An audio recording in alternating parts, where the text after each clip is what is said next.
위해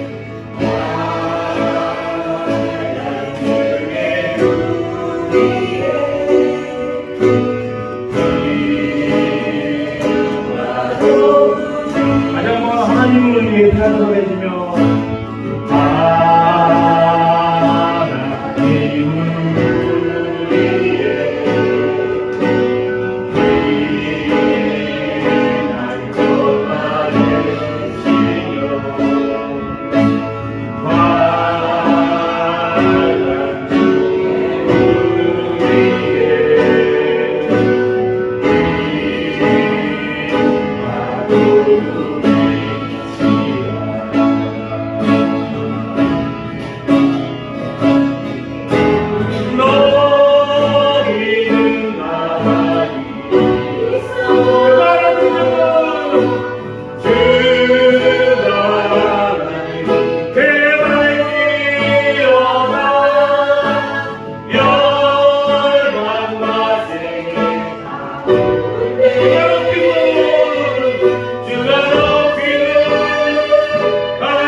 힘이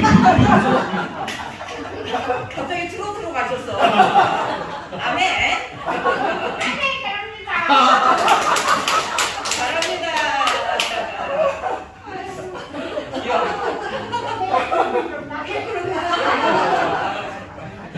이거는 찬양 연습도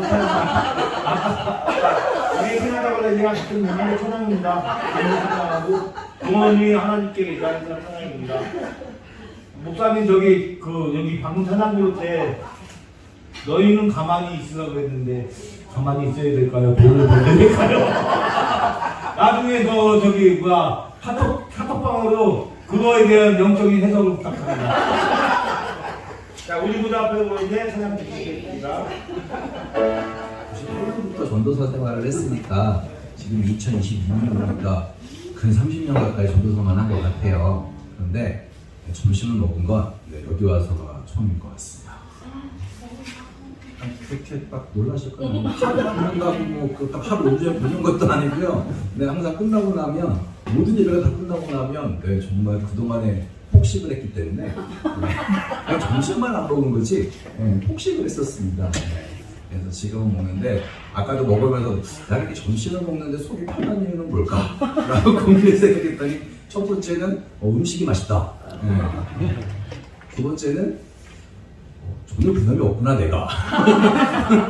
네, 부담이 적당히 있어야 되는 게 좋은 건지 없는 게 좋은 건지는 모르겠지만 지금은 참 좋습니다. 부담이 없어서 얼마나 행복한지 모르겠습니다. 네, 지난주에 제가 숙제 하나 내드렸는데 기억하시려나 모르겠습니다. 기억이 안 나는데 숫자가 있었나요? 딱 한 분만 아시면 되는데 갑자기 심각해지셨습니다. 지난주 실제로 뭐였냐면 저기 노승희 집사님 했을 것 같은데. 제가 숙제라고는 얘기를 안 했던 것 같기도 하고요. 그냥 흘러가는 말로 아합과 이세벨의 딸내미 이름 좀 알아봐 주세요라고 얘기했습니다. 이제 기억나시죠? 네. 몇몇 분은 기억이 나시고 몇몇 분은 기억이 안 나시는 것 같아요. 그래서 남과 북이 분열되어져서 200년의 시간을 지나갔다고 했습니다. 왕조 500년의 기간 동안에요. 그래서 아마 지금 종이를 갖고 계시면 사이다 솔로를 호이시 해가지고 이렇게 기억해 주시면 좋겠습니다. 사는 사울이고요. 이는 이스보셋입니다. 즉 사울 왕이 죽자마자 다윗이 왕이 된 것이 아니라 북이스라엘의 군대 장관이라고 보는 아브넬이라는 사람이 있었습니다. 이 사람이 사울 왕이 죽고 난 다음에 이스보셋이라고 하는 왕을 데리고 허수아비처럼 세우고 본인이 다 왕처럼 했던 것처럼 그렇게 해서 7년 6개월의 시간을 보내게 되었습니다. 그래서 이다는 이스보셋과 다윗이 7년 6개월 동안 북과 남에게 대치하고 있는 상황이었다고 보시면 되겠고요. 그 다음에 다는 다윗의 이야기라고 보시면 되겠습니다. 그래서 7년 6개월 기억하시면 되고요. 다윗 하면 꼭 기억해 주셔야 될 게 어느 거냐면 기름 부음을 몇 번 받았을까요? 3번 받았습니다. 첫 번째는 하나님께서 사울에게 너무 많이 마음을 세운 거를 너무 슬퍼하시고 한탄하시면서 후회하시면서 이제 다음 왕을 세우는 과정 속에서 청소년 시기에 다윗이 첫 번째 기름 부음을 받습니다. 두 번째 기름 부음 받는 것은 유다 지파만의 왕으로 일단은 되어지는 상황. 이렇게 이스보셋, 다윗 이런 상황 속에서 남유다만의 왕으로 한 번 기름을 받을 때 두 번째 기름 부음을 받고 7년 6개월이 지나고 난 다음에 온전히 남북이 합쳐지면서 통일왕국을 이루면서 기름 부음을 받습니다. 그래서 다윗은 3번의 기름 부음을 받았다라고 정리하시면 되겠습니다. 그 기간 동안에 정말 어마어마한 일들이 일어나고 우리들이 좋아하는 일도 있고 오늘 목사님께서 말씀하셨던 것처럼 시므이라는 사람 그렇게 등장하는 과정 속에서 험난한 인생을 마무리하고 이제 솔로몬에게 그 왕권을 넘겨줍니다. 솔로몬이 왕이 되는 과정도 순탄하지는 않았습니다. 중간중간에 역시 권력은 자식과는 나눌 수 없다라고 이야기하는데 아무튼 권력을 두고 이렇게 집안 싸움이 좀 일어나는 과정 속에서도 어쨌든 솔로몬이 무사히 왕이 되어졌습니다. 솔로몬을 지혜의 왕이라고 했을 때 그 지혜의 정말 월등한 모습을 보여주는 것은 성전 건축이라고 이야기했습니다. 이게 썰어 이게 아니라 이것도 만약에 열로 치면 한 개 정도의 시이지만 성전을 건축하고 하나님 앞에 기도를 드리면서 이런 기도했다고 했잖아요. 레위기 26장의 근거에서 하나님 이방인이라 할지라도 이곳을 향하여 기도하면 하나님께서 들어주십시오 라고 하는 멋진 기도를 합니다.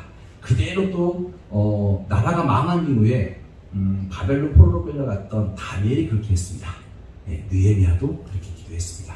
즉 어떻게 보면 레위기 26장에 기록되어져 있는 법대로 그 언약을 간직한 채로 한 걸음 한 걸음 끈기 있게 살아가는 게 저희가 성경을 펼치면서 바라보게 되는 믿음의 사람들이었습니다. 그래서 성경 말씀을 간직하고 살아간다는 게 그래서 소중합니다. 저희들이 알고 있는 믿음의 사람들은 하나님의 약속을 붙들고 그 말씀을 오롯이 삶 가운데 한번 살아내고 경험해보고자 몸부림쳤다라고 하는 모습들을 놓치지 않으셨으면 참 좋겠습니다. 그렇게 했고 솔로몬 사후에 솔로몬이 전도서에서 헛되다라고 얘기했을 때 그 얘기를 들어야 할 친구는 가까이 있는 그 아들이었습니다. 그 아들 이름이 혹시 뭐였는지 기억하시나요? 솔로몬의 아들 이름 최소한 이제 이 정도는 알고 가셔야 된다. 솔로몬의 아들이 있었어요? 솔로몬 아들 이름이 르호보암입니다. 맞아 들어봤다. 솔여르 해가지고 여가 나오니까 여로보암이 아니고 북남 해가지고 솔여를 해가지고요 여로보암과 르호보암이라고 기억하시면 되겠습니다. 근데 르호보암이 솔로몬의 아들내미입니다. 이 아들내미가 아버지의 유언을 잘 들었어야 합니다. 사실 유언을 허투루 들으면 그거는 정말 나쁜 자식입니다. 솔로몬도 아버지의 그 유언을 기가 막히게 잘 들어줬잖아요. 첫 번째는 말씀 앞에 서라고 하는 것. 그리고 인간적으로는 시므이 없애버리고 요압 없애버려야 된다고 하는 정치적 유언까지도 솔로몬은 잘 들어서 나라를 든든히 세워갔던 걸 보게 되었습니다. 근데 르호보암은 솔로몬 왕이 자기 일평생 동안 누릴 거 다 눌러보면서 이야기했다. 헛되고 헛되니 모든 것이 헛되고 청년의 때 여호와 하나님을 기억하라고 하니 그 말 한마디를 르호보암이 듣지 않습니다. 그것 때문에 르호보암 이후에 남유다가 참 안타까운 길로 빠져나가게 되는 걸 보게 되었습니다. 어쨌든 지난주 여로보암부터 북이스라엘 이야기를 잠깐 나누어 드렸습니다. 즉 북이스라엘은 여로보암 왕으로 시작해서 호세아 왕으로 마치는 약 200년의 시간입니다.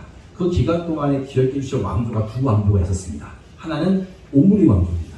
또 하나는 예후 왕조입니다. 오므리 왕조의 가장 유명한 왕은 그놈이다 해가지고 아합이라고 하시면 되겠습니다. 죄송합니다. 아합이라는 사람이 오므리 왕조의 가장 전성기를 구가했던 사람입니다. 얼마나 전성기를 구가를 했는지 그의 부인이 이방 공주의 잘 나가는 이방 공주로 얻었습니다. 그게 이세벨이었습니다. 둘 사이에 낳았던 딸내미 이름이 아달랴였습니다. 아달랴를 그 유명한 남유다에 결혼시켜버립니다. 그래서 남유다에 똑같이 북이스라엘 죄악이 넘어가게 되어지는 상황이 벌어졌습니다. 영적으로 보게 되어지면 하나님을 향한 믿음이 남유다가 변질되어 가져갑니다. 이게 영적인 모습인데 육적인 모습으로 세상적인 관점을 보게 되어지면 너무 좋습니다. 화해의 믿음이다. 남과 북의 화해가 되어지고 경제적으로도 풍성한 삶을 살아가는 그런 시기라고 보시면 되겠습니다. 그때 유명한 왕이 하나 있습니다. 남유다에 여호사밧, 너도 많이 들어보셨죠? 저는 여호사밧이 믿음의 사람이라고 다들 이야기하는데 저는 감히 성경 인물한테 불경건한 모습으로 이름을 붙여놨습니다. 저는 여호사밧 앞에다가 이렇게 붙입니다. 호구라고요. 호구. 진짜 호구라고 이야기합니다. 왜냐하면 너무 많은 걸 다 퍼줍니다. 북이스라엘을 향하여서 연합하지 말아야 되는데 불구하고 연합을 합니다. 하나님 마음이 그렇게 속타들어간데도 불구하고 그렇게 하지 않습니다. 인간적인 모습으로 나아갑니다. 그래서 저는 앞에 호구란 말을 붙여주고 싶었습니다. 그냥 어쨌든 그럼에도 불구하고 하나님 앞에서는 올바르게 살아가고자 몸부림쳤던 왕은 맞습니다. 근데 참 조금 완벽할 수는 없겠지만 약간 부족한 모습을 저희들이 봅니다. 그게 어쨌든 간에 여호사밧에 잠깐 얽혀있는 이야기였습니다. 그러니까 아합, 이세벨 둘 사이에 태어났던 그 아름다운 딸도 그렇게 해서 이제 남유다가 우상에 물들어가는 그런 악한 모습도 잠시 살펴볼 수 있게 되고요. 그 다음에 이 아합 왕과 맞짱을 떠서 제발 하나님 말씀대로 좀 살아라고 열심히 외쳤던 선지자가 엘리사 선지자였다고 말씀해 주셨습니다. 그리고 엘리사 선지자가 나왔을 때 보게 되어지면 성경 안에 기적이 그렇게 많이 나옵니다. 기적이 많이 나온다는 것도 뭐 과부 이렇게 기름도 막 이렇게 막 채워지는 일도 일어나고 풀을 썼는데 도풀을 썼는데 거기다가 이렇게 도풀도 먹을 수 있게 만들어 놓기도 하시고 그다음에 도끼가 물에 빠졌는데 도끼가 올라오는 사건도 일어나고 그런 모든 것들을 보고 제가 지난주에 말씀드려가지고 이거 보고 우리 하나님은 위대하신 분이다. 아멘 이렇게 하시면 틀린 건 아니지만 또 한편으로 마음이 너무 섭섭합니다. 그 당시의 시기에 보게 되었으면 이방을 섬기는 모든 선지자들은 백방떠거리며 얼굴에 기름 쫙쫙 흘러가면서 아주 재밌는 삶을 살았습니다. 그런데 하나님 말씀 붙들고 그 말씀을 전하는 선지자들의 삶은 먹을 게 없는 삶이었습니다. 도끼도 빌려온 겁니다. 그러니까 물에 빠지니까 방법이 없습니다. 돈이 넉넉하면 어떻게 할까요? 사다 주면 되잖아요. 근데 그게 아닌데요. 그러니까 어떻게 해요? 떠오르는 거 방법이 없습니다. 그래서 우리 떠오르는 기적과 같은 신비로운 장면을 보지만 그 시대 상황과 함께 보게 되어지면 눈물나게 슬픈 장면이라고 보시면 되겠습니다. 그게 그런 모습. 그러니까 이 현실을 저기 북한에 갖다 놓으시면 되겠습니다. 북한에 있는 믿음의 사람들, 지하 감옥에서 그렇게 나무 모르게 이렇게 기도하면서 그렇게 성경 한 권도 저희들은 풍족하지만 그들은 없잖아요. 그러니까 그런 모습이라고 보시면 되겠습니다. 믿는 사람들이 참 험난한 시간을 보내고 있다라고 보시면 되겠습니다.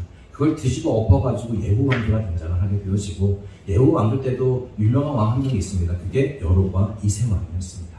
여로보암 2세 왕에게 굉장히 풍족한 삶을 살았던 그 시기입니다. 그들을 향하여서 하나님의 선지자가 드러나서 열심히 외쳤던 말씀이 제발 공의를 행하라.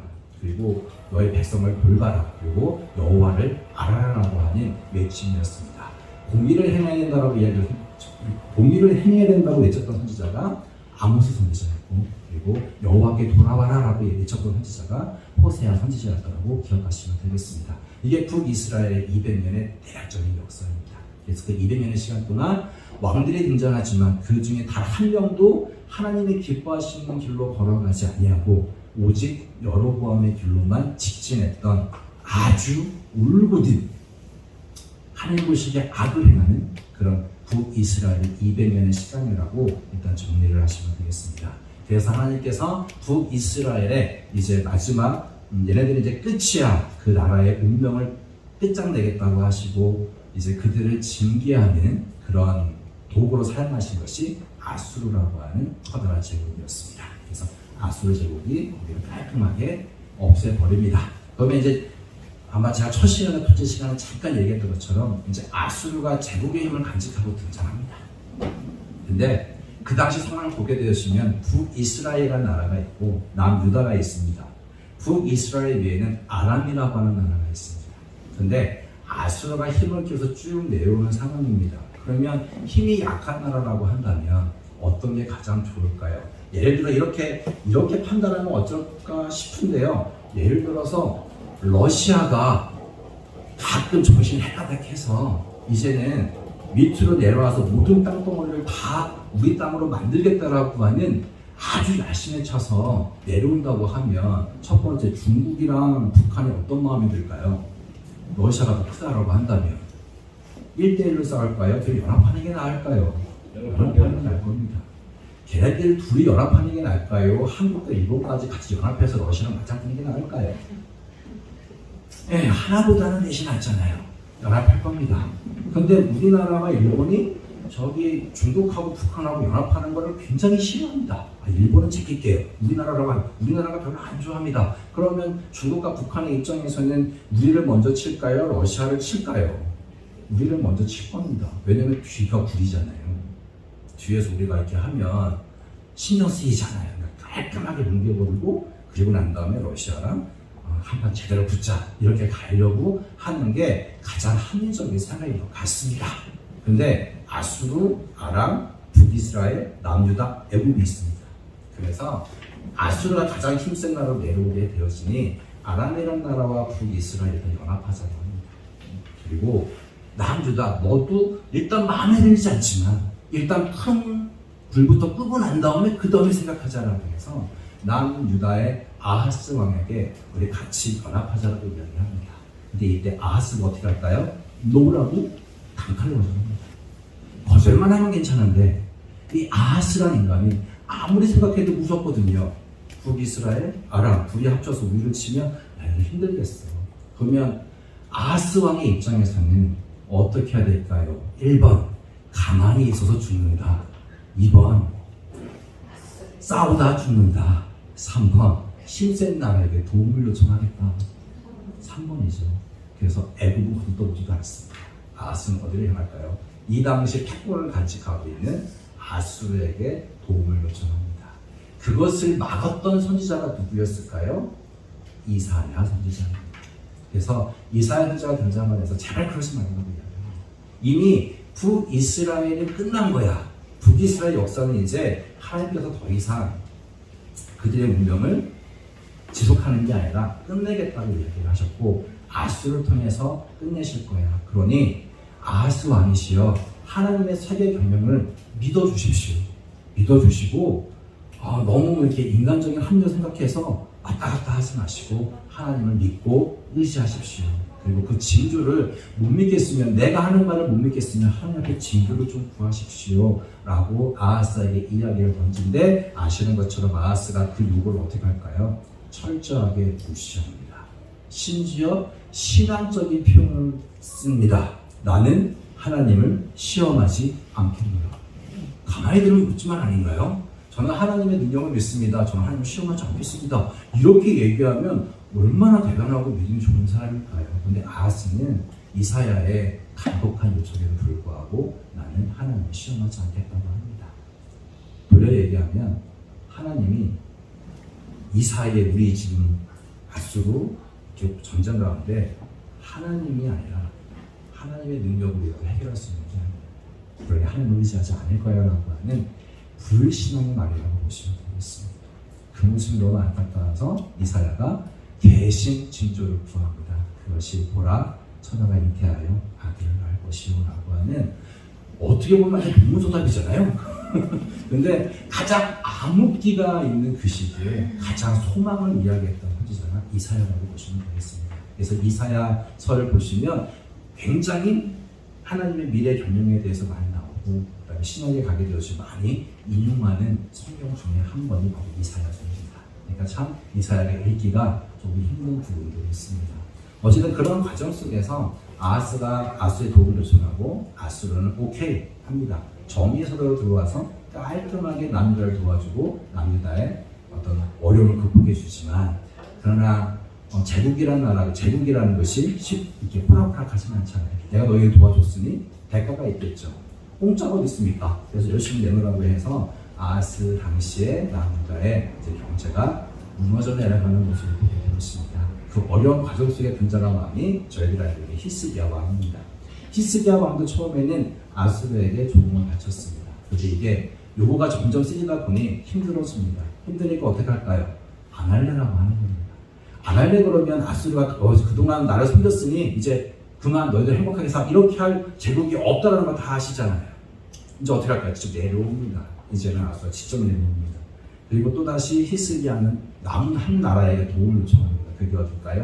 애굽이었습니다. 근데 애굽에 도움을 요청하려고 했는데 이사야가 또 말리십니다. 전에 얘기했던 3년 동안 알몸 시위하십니다.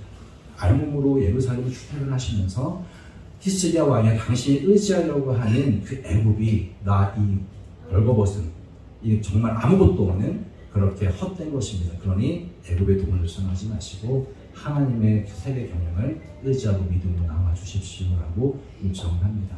히스기야가 처음에는 듣지 않습니다. 결국에는 듣고 하나님께 무릎을 꿇게 되어지고 무릎 꿇을 날 하나님의 놀라운 기적을 경험하게 되었습니다. 아수르의 정예병 18만 5천 명이 하루아침에 싹 죽어버립니다. 그 이야기가 성경 안에 있고 저희를 거기에 행복하게 보게 되었습니다. 하여튼 이사야가 굉장히 마음조를 했습니다. 그리고 하나님이 그 모습을 보면서 굉장히 마음이 안타까우셨을 겁니다. 어쨌든 그런 과정 속에서 히스기야가 무릎 꿇음으로 말미암아 하나님의 놀라운 구원의 역사를 보게 되었습니다. 그리고 히스기야의 병이 들었습니다. 그런데 하나님 기도했습니다. 15년 생명 연장의 꿈을 받습니다. 15년 생명 연장의 꿈을 받고 난 다음에 이스라엘의 한 행동이 어떤 거였냐면 아들을 낳았습니다. 그 아들이 므낫세라는 왕입니다. 근데 므낫세는 남유다가 멸망하는 데 있어서 가장 최고의 1등 공신입니다. 뒤에 요시아가 나오고 여러 종교 개혁을 했던 왕들이 나오지만 그들을 향하여서도 하나님께서 돌이키지 않겠다고 이야기하십니다. 남유다의 역사를 종료할 거야. 이유는 므낫세가 저지른 죄악입니다. 라고 하는 말로 툭 던져서 이야기를 합니다. 어쨌든 북이스라엘이 멸망할 때쯤에 남유다의 이사야와 미가 선지자를 통해서 하나님의 이야기를 전했고 그 이야기를 순종했던 히스기야의 모습도 나오지만 불순종했던 아하스의 모습도 같이 기억해 주시면 좋을 것 같습니다. 어쨌든 북이스라엘 멸망하고 남유다도 평탄치는 않습니다. 므낫세라고 하는 최악의 왕이 등장함으로 말미암아 남유다 역시 북이스라엘과 똑같이 하나님의 뜻을 무시하고 자신들의 배만 불리고 있는 모습으로 나아가게 되었습니다. 저희들이 왕정이 마무리될 때 저희들이 쉽게 이야기하는 것이 있습니다. 그냥 이들이 우상 숭배했더라고 이야기를 쉽게 합니다. 근데 우상 숭배뿐만 아니라 이들이 하나님의 가장 기본적인 법을 따르지 않았습니다. 즉 제삿날의 법이라고 한다면 하나님을 향한 믿음도 있어야 되지만 백성, 이웃들을 향한 배려가 무너져 내려가게 되었으면 그게 되지 않았습니다. 그런데 남유다의 사회가 무너져 내려가는 상황이었습니다. 백성들에 대해서 하지 않습니다. 히스기야를 향하여서도 이사야 선지자가 외쳤던 것 중에 한 가지 이런 거였습니다. 히스기야가 어떻게 했냐면 위에서 아수르가 쳐들어오잖아요. 왕이라면 어떻게 해야 될까요? 국방을 튼튼하게 해야 되잖아요. 국방을 튼튼히 하기 위해서 어떻게 했을까요? 그 성 근처에 살고 있는 모든 백성들을 안으로 옮겨야 되잖아요. 보호하려고. 근데 그렇게 하지 않습니다. 이들을 어떻게 하냐면 도구로 사용합니다. 그냥 튼튼하게 하려고. 보금자리를 지키겠다는 말이 없습니다. 그냥 왕궁 지키겠다고 합니다. 즉 백성들을 향한 배려가 아무것도 없습니다. 그거는 제사장 나라로서 살아가는 아무것도 없습니다. 그게 질책하고 있는 모습이고 그 다음에 남유다가 하나님의 징계를 받을 수밖에 없는 모습이었습니다. 하나님을 경외함이 이웃을 향한 배려가 모든 게 무너져가는 시기라고 이렇게 보시면 되겠습니다. 어쨌든 남유다는 북이스라엘 멸망하고 나에 150년의 시간이 진행되었습니다. 가장 긴박한 것은 남유다가 열심히 개혁하는 과정 속에 멋있는 왕이 한 명 나옵니다. 그게 누구냐면 요시아라고 하는 왕이 등장을 합니다. 근데 혹시 6월절 많이 들어보셨죠? 6월절은 이스라엘에게 있어서는 가장 소중합니다. 왜냐하면 자신의 구원받은 사건이고 자신의 시작점이 바로 6월절입니다. 그래서 하나님께서는 6월절 절기를 대대로 사손 대대로 지키라고 하는 명령을 출애굽기 속에 있는 기록을 남기셨습니다. 그런데 왕정 500년의 기간 동안 이렇게 나와 있는 이야기들을 사무엘 상하, 열왕기 상하, 역대 상하 쭉 읽어보시면 6월절을 철저하게 지켰다라고 하는 왕을 찾아보기가 힘듭니다. 근데 6월절을 완벽하게 지킨 왕이 있습니다. 누가 지켰을까요? 그게 요시야 왕입니다. 히스기야도 6월절을 지켰습니다. 근데 히스기야가 6월절을 지켰는데 어떻게 지켰냐면 걔가 하나님 앞에 감사했습니다. 근데 지난번에 홍미봉 선교사님 얘기했던 것처럼 6월절을 지켰는데 제때 못 지킵니다. 질문 한번 드려보겠습니다. 왜 제때 못 드렸을까요? 6월절이요. 히스기야라는 왕은 왜 제때 정확한 시간에 맞춰서 지키지 못했던 걸까요? 그냥 너무 오래 생각하지 마시고 사기적으로 생각하시면 됩니다. 귀찮아서? 귀찮으면 아예 지키지 않았습니다. 지켜보겠다고 했습니다. 근데 뭐가 부족합니다. 지금 그 사람이 다 무너져 내려가 있습니다. 제사장 나라고 하는 제사장이나 이런 것들이 다 무너져 있는 상황입니다. 즉 제사를 지내야 사람들이 없습니다. 그리고 남과 북이 나눠져 있는 상황이고 북이 사람들이 멸망 직전에 있잖아요. 근데 히스기야는 어떻게 6월절 지키고 싶었냐면 자기만의 6월절을 지키고 싶지는 않았어요. 북이스라엘도 함께 지켰으면 좋겠다고 합니다. 전체적으로. 이게 히스기야의 꿈이었습니다. 근데 그렇게 하고 봤더니 집행을 하려고 봤더니 일단은 제사장들이 없어요. 지킬 수 없는 그런 상황이 벌어졌습니다. 그리고 북이스라엘에게 이렇게 전가를 보냈는데 사회가 좋지 않으니 많은 사람을 보낼 수가 없습니다. 그런데 참 감사한 건 몇 명이 와서 함께 얘기했습니다. 그래서 시간이 조금 딜레이가 됐습니다. 특별한 건 아니라 그것 때문에 딜레이가 됐습니다. 그래서 히스기야 때 6월절을 지켜주고 그리고 난 다음에 이제 요시아라는 사람이 등장해서 개혁을 합니다. 정말 완벽한 개혁을 했습니다. 무너졌던 모든 것들을 다 회복시켰습니다. 그리고 철저하게 6월절을 완벽하게 지켰습니다. 대단한 사람이었습니다. 근데 그게 너무 행복했습니다. 왜냐면 한 번도 하지 않다가 한 번 지켰는데 너무 행복한 겁니다. 그러면 당연히 시간은 어떻게 됐을까요? 더 연장해서 더 지키는 아름다운 모습도 저희들이 보게 되었습니다. 하나님 앞에 그렇게 회복되어지는 놀라운 이야기를 했습니다. 근데 요시아가 죽어버립니다. 죽는 이유는 딱 한 가지입니다. 그 당시 패권은 아수르가 무너져 내려갑니다. 히스기야 때 정예병이 다 죽었다고 했잖아요. 힘이 조금씩 약해지는 과정 속에 그들이 약해지는 틈을 타가지고 새로 키웠던 애들이 있습니다. 바로 아수르 밑에 지역에 있던 바벨론이라고 하는 신흥 세력이었습니다.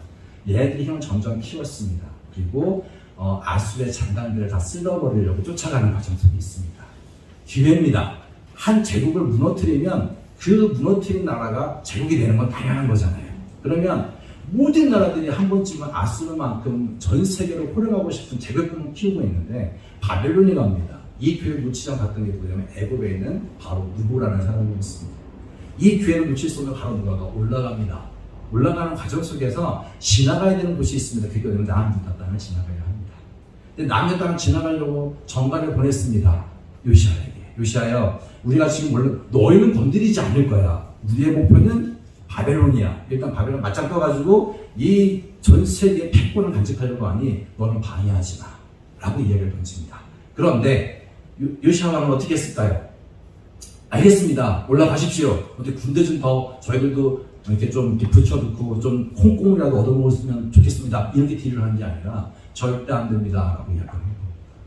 그래서 싸움하기 시작합니다. 지극히 당연한 거 아니겠습니까? 일본이 중국 올라간다고 하는데 비켜라고 하면 우리 이재명 대통령이 그래 가십시오라고 하겠습니까? 맞겠습니까? 만약에 가세요 라고 하면 우리 국민들 청와대에 촛불도 나갈 겁니다. 그거 당연한 거잖아요. 위에 있는 권력자 입장에서는 그걸 함부로 허용한다는 건 말이 안 되는 거잖아요. 그러니까 요시아를 바라보면서 왜 그거를 그렇게 해가지고 개혁에 성공했던 사람이 왜 그랬어요? 라고 안타까운 마음은 있지만 왕의 입장에서는 백성을 지켜야 되고 이방 나라가 우리 땅을 밟고 간다고 있을 수 없는 나라입니다. 그래서 나갑니다. 근데 죽습니다. 죽고 난 다음에 더 험난한 이야기는 어떤 거냐면 요시아의 개혁을 통해서 남유다에 있던 모든 백성들이 하나님이 향한 믿음으로 회복한 것처럼 보였습니다. 근데 왕이 죽자마자 이들의 신앙이 변질되기 시작합니다. 그걸 보면 얼마나 그들의 문화 가운데 그들의 생활 가운데 이방인을 섬기던 습관들이 얼마나 가득했는지를 보게 되었습니다. 그게 마음이 너무 아픈 겁니다. 개혁했으면 그 백성들이 하나님을 두려워하고 이웃을 사랑하면서 좀 제한 나라의 하나님 나라의 백성의 모습처럼 살아야 하는데 그걸 깡그리 잊어버리고 살아가는 모습을 저희들이 성경에서 보게 되었습니다. 제가 그 모습을 보면서 참 마음이 아팠던 게 2주 전에 좀 2차저차 지난 교회 이제 고사 학부모님이랑 면담하는 과정 속에서 속상한 이야기를 들어서 그러면 안 되는데 전화번호를 눌렀습니다. 학생이에요. 전화해서 제가 뭐부터 물어봤겠습니까? 이거 성경 찍느냐? 라고 물어봤습니다.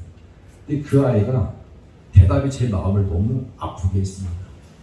전도사님이 저희 사회하기 전에 저희들 제자훈련했을 때 그때 일부 성경을 안 읽었습니다.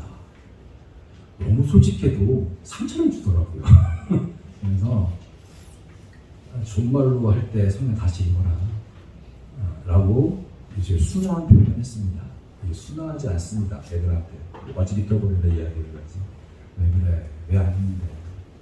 제가 좀 읽어야 돼 라고 툭툭거리고 이제 했습니다. 그게 참 마음이 아팠습니다. 별거 아닌 것 같은데 속상했습니다. 그래서 오늘 좀 전에 얘기했던 것처럼 요시아 왕이 죽고 난 다음에 남유다에 있는 모든 사람들이 한순간에 그렇게 하나님을 떠났다라고 하는 그 표현을 바라보면서 왠지 모르는 그 동질감이라고 해야 되나요? 야, 진짜 하나님 보시기 마음이 너무 서운하시고 아프셨겠다 라고 생각이 들었습니다. 그런 이스라엘 백성들을 향하여서 그런 남유다 백성을 향하여서 하나님이 포기하지 않으십니다. 포기하지 않으시고 그래서 선지자들을 보냅니다.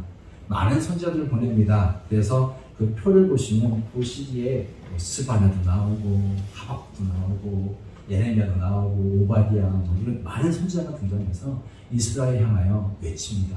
그러면 안 되지. 돌이켜. 그렇게 해야 돼. 제발. 이렇게 간절하게 부르짖는 그런 선지자들의 모습을 보게 되었습니다. 그 가운데 이제 한 사람을 만났는데 그게 바로 예레미야 선지자입니다. 예레미야 선지자의 삶은 아팠습니다. 그 사람이 만난 왕들도 많지만 그 당시에 이스라엘 남유다의 상황을 보게 되었으면 정말 각별의 시기입니다. 요시아가 죽고 난 다음에 왕으로 된 게 그의 아들이었던 여호아하스가 왕이 되어졌습니다. 근데 그의 수명이 오래가지 않습니다. 바로 그거라고 아까 올라갔다고 했습니다. 이제 바벨론과 맞짱을 떴는데 이미 전쟁은 타이밍이잖아요.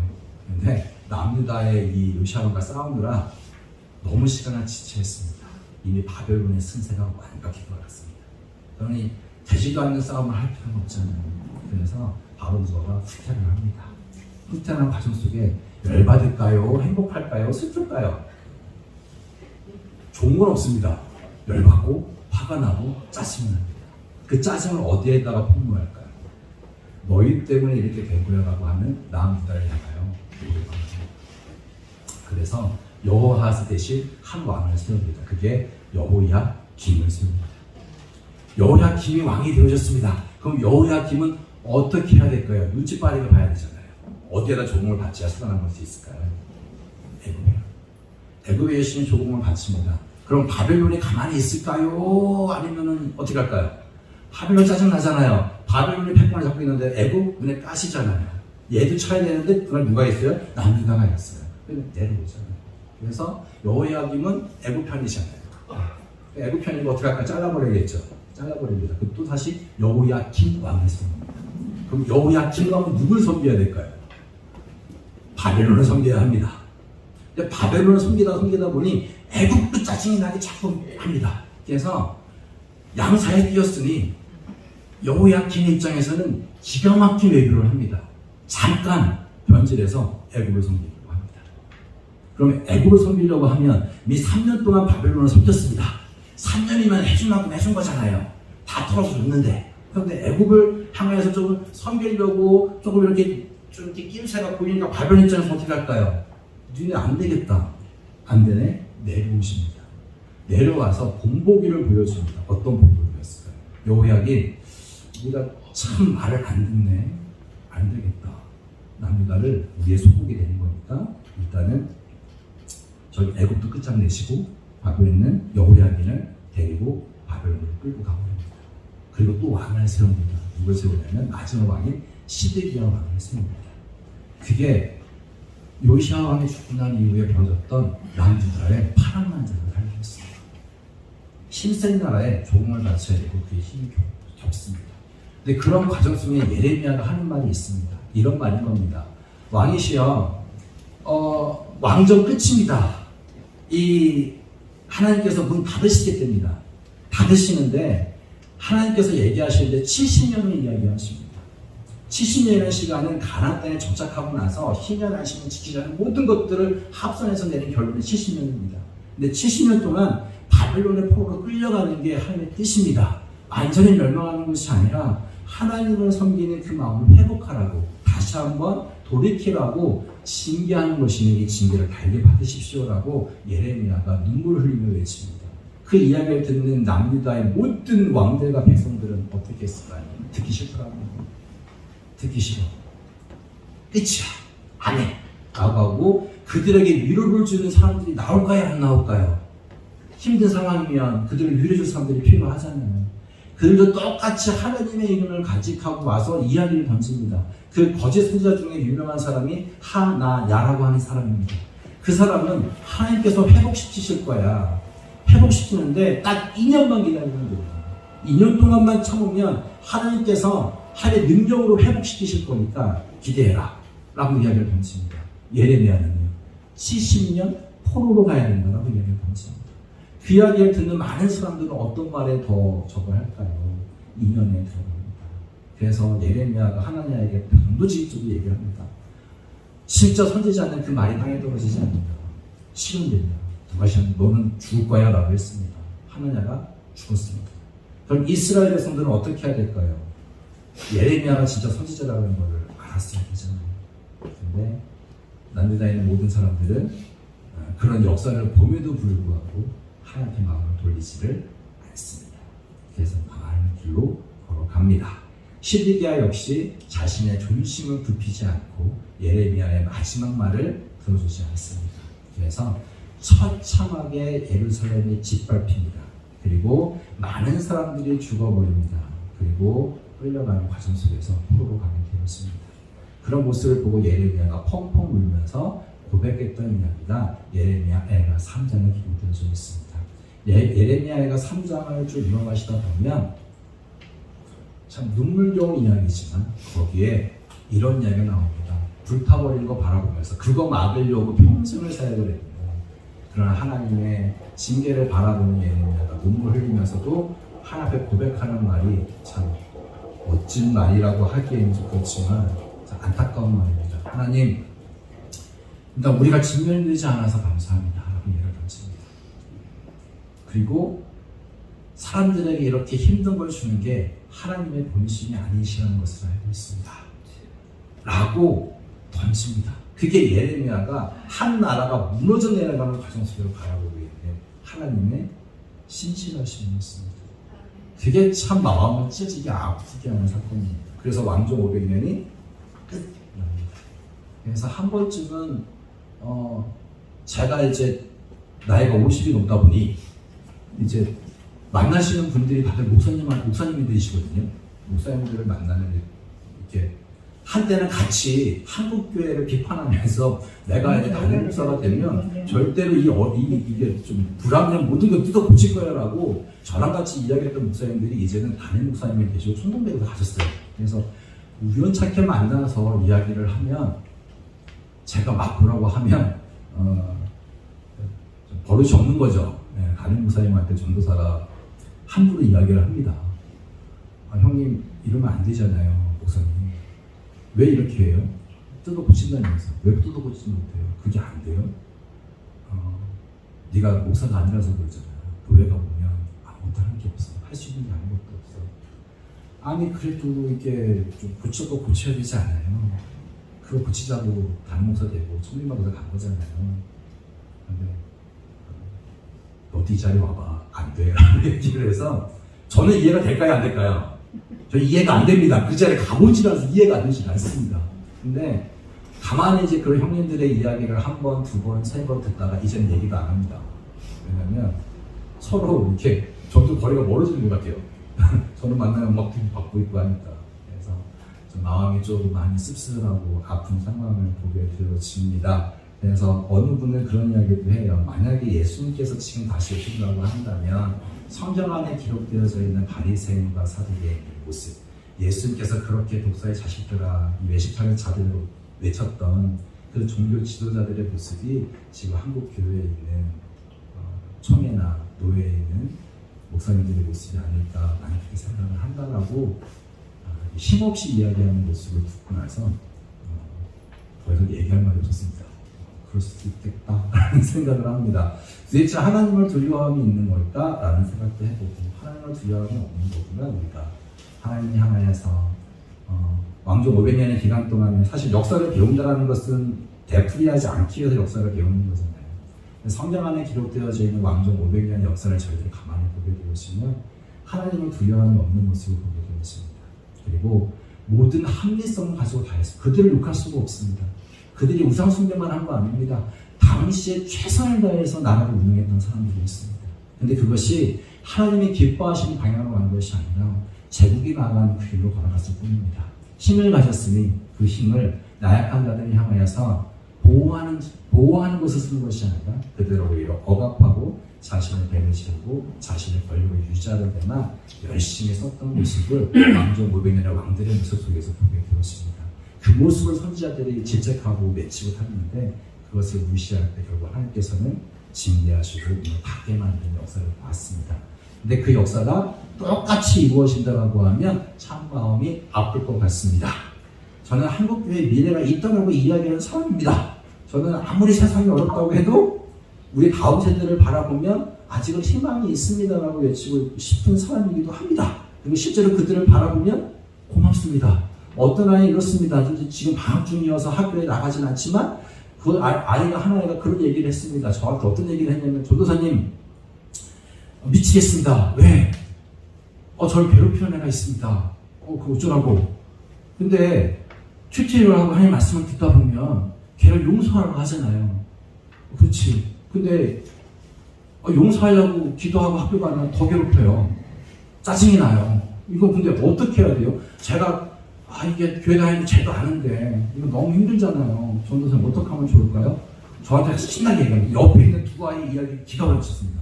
두 아이가요. 이 아이한테 얘기를 해주는데 마음 한편에 멍했습니다. 어떤 얘기 하셨냐면 얘네들이 알고 있는 한 사람을 왕따시키는 법을 가르쳐주더라고요. 자기를 힘들게 하는 그 사람을 그 반에서 은근히 왕따시킬 수 있는 방법에 대해서 조용히 왕따시키는 거. 대놓고 왕따가 아니라 은근히 대놓고 무시하는 방법을 쭉 이야기해 주더라고요. 그리고 어디서 유튜브에 그런 게 있대요. 사람 사이의 관계를 조용히 끊는 법. 이런 것들 옆에 두 명이 계속 얘기를 해주는 거예요. 제가 그 얘기 듣고 나서 얘네들 또 화를 내야 되나 어떻게 해야 되나 화를 내야지. 엄청나게 고민했습니다. 근데 이 아이는 그래도 고마우면 그 애가 끝까지 아니 그래도 그렇지 어떻게 걔를 무시할 수 있나 하나님 있는 사람인데 그리고 나도 그렇게 하고 싶은데 말씀이 내 마음속에서 그렇게 하지 말라고 하는데 그래서 싫어 라고 이야기를 해줘서 너무 고마웠습니다. 그래서 끝나고 조용히 불렀습니다. 조용히 불러서 이제 뭐라고 했을까요? 잘하고 있어. 저는 기도해 줄게. 내가 해줄 수 있는 건 그거밖에 없다. 해결할 수 있는 건 그거밖에 없고 너도 이미 알고 있고 네 마음에 이렇게 살아보겠다고 하니 내가 고맙다. 그리고 계속 기도하고 응원할 테니 한번 견뎌보고 힘들면 연락 줘 라고 했습니다. 근데 그 다음에 기가 막히게 하나님께서 아름다운 모습으로 결과물을 보여주셔서 이 아이가 신나서 저한테 하나님 살아계신 거 맞네요 라고 얘기해서 너무 고마웠어요. 그러니까 그런 아이들의 모습을 보면 그래도 몸부림치는 아이는 학교 현장에서 다들 예수 믿는다고 조롱하는데 그 가운데 하나님 말씀대로 살아보겠다고 몸부림치는 이런 애들이 참 고맙다라는 생각이 어떻게 보면 그것 때문에 살아가는지도 모르겠습니다. 그것 때문에 한국교회가 많이 무너졌다고 하지만 그래도 희망이 있는 것 같습니다. 그래서 기도 많이 해주세요. 우리 다음 세대, 우리 다음 세대들 아이들이 우리들이 걸어갔던 길을 잘못된 걸 잘못됐다라고 얘기하더라도 잘못된 걸 잘못된 가정 속에서 비판만 하는 것이 아니라 그걸 그냥 묵묵히 던져버리고 하나님 말씀 붙들고 씨름하며 나아갈 수 있게 도와달라고 기도해 주시고 그들을 향하여서 주의 진리의 말씀 간직하고 그들에게 잘 전할 수 있는 믿음의 사역자들도 많이 생명할 수 있게 해달라고 기도해 주시면 참 좋겠습니다. 그래서 왕족 500년에 나와 있는 암울하고 슬픈 현실이 되풀이되지 않냐고 하나님의 구원 역사를 바라보면서 힘있게 한 걸음 한 걸음 나아가면 좋겠습니다. 그게 다음 주에 만나볼 페르시아 7권의 모습이기도 합니다. 기도하고 마무리하도록 하겠습니다. 기도해 주시면 좋겠습니다. 하나님 어떤 걸 바라봤으면 좋겠습니다. 그리고 이 말씀 붙들고 씨름할 수 있게 도와주십시오. 그리고 이 말씀이 우리의 삶 가운데 커다란 힘이 되어지는 경험을 할 수 있도록 도와주십시오라고 이 시간 간절히 기도하고 제가 마무리하도록 하겠습니다. 기도하겠습니다. 하나님 감사드립니다. 하나님 우리 마음 가운데 주의 말씀 붙들고 씨름할 수 있도록 도와주시옵소서. 하나님을 경외함이 없어서 하나님을 두려워함이 없어서 망한 길로 걸어갔던 왕족 500년의 역사를 보게 되었습니다. 아버지 하나님 저희에게 주어져 있는 하나님의 신실함을 놓치며 살아가지 않도록 도와주시고 아버지 하나님의 말씀을 그 말씀이 우리의 삶을 주관하는 것들을 경험하며 나아갈 수 있도록 하나님의 역사를 주시고 붙들어 주시기를 소망합니다. 우리의 마음 가운데 주의 말씀이 주의 마음이 깊이 새겨질 수 있도록 도와주시고 그리고 하나님의 믿음이 날마다 더 성숙해져감으로 말미암아 하나님의 기쁨을 누릴 수 있는 저희 모두가 되어질 수 있도록 아버지 도와주시고 인도하여 주시옵소서. 어리석음을 반복하는 인생이 아니라 하나님 기뻐하시고 인정하시는 삶을 하나님 살아낼 수 있는 저희를 모습에 드릴 수 있도록 도와주시고 인도하여 주시고 하나님 함께하여 주시옵소서. 우리의 삶이 주 앞에 있음을 고백합니다. 우리의 삶을 인도하시는 주 감사합니다. 아버지 거주를 깊이 알아갈 수 있는 저희들의 모습을 드릴 수 있도록 역사하여 주시고 사로잡아 주시옵소서. 주님 감사합니다. 하나님 거주를 바라볼 수 있도록 인도하여 주시옵소서. 살아계신 하나님 저희들의 마음이 어리석음을 바라보는 것이 아니라 세상의 합리성을 추구하며 살아가는 삶이 아니라 그 너머에 있는 살아계신 하나님의 역사하심을 바라볼 수 있도록 도와주시옵소서. 하나님의 말씀이 저희들의 마음 가운데 심겨질 수 있도록 도와주시고 그리고 그 말씀을 붙들고 하나님 저희 삶 가운데 씨름하며 살아갈 수 있도록 도와주시고 그리고 그 말씀이 우리의 삶을 통하여 역사하는 것들을 경험하며 하나님을 마음과 찬양하는 인생이 되어질 수 있도록 저희의 삶을 인도하여 주시고 붙들어 주시옵소서. 하나님이 없는 삶과 같이 살아가는 것이 아니라 하나님을 믿는 백성으로 하나님 참으로 함께 인정받게 하여 주시고 더 많은 사람들에게도 하나님의 영광을 드러내며 살아갈 수 있는 저희들의 삶이 되어질 수 있도록 도와주시고 붙들어 주시옵소서. 시간이 흘러갈수록 더욱더 성숙한 믿음으로 주 앞에 드려지는 저희 모두가 되기를 소망합니다. 하나님 감사합니다. 예수 그리스도의 이름으로 기도드립니다. 주 이름으로 인도하시도록 하겠습니다. 하늘에 계신 우리 아버지여 이름이 거룩하기를 받으시오며 나라의 이름옵시며 뜻이 하늘에서 이룬 것 같이 땅에서도 이루어지이다. 오늘날 우리에게 오늘 양식을 주옵시고 우리가 우리에게 죄진 자를 사하여 준 것 같이 우리의 죄를 사하여 주옵시고 우리를 시험에 들게 하지 마옵시고 다만 하늘에서 구하옵소서. 나라와 권세와 영광이 아버지께 영원히 있사옵나이다.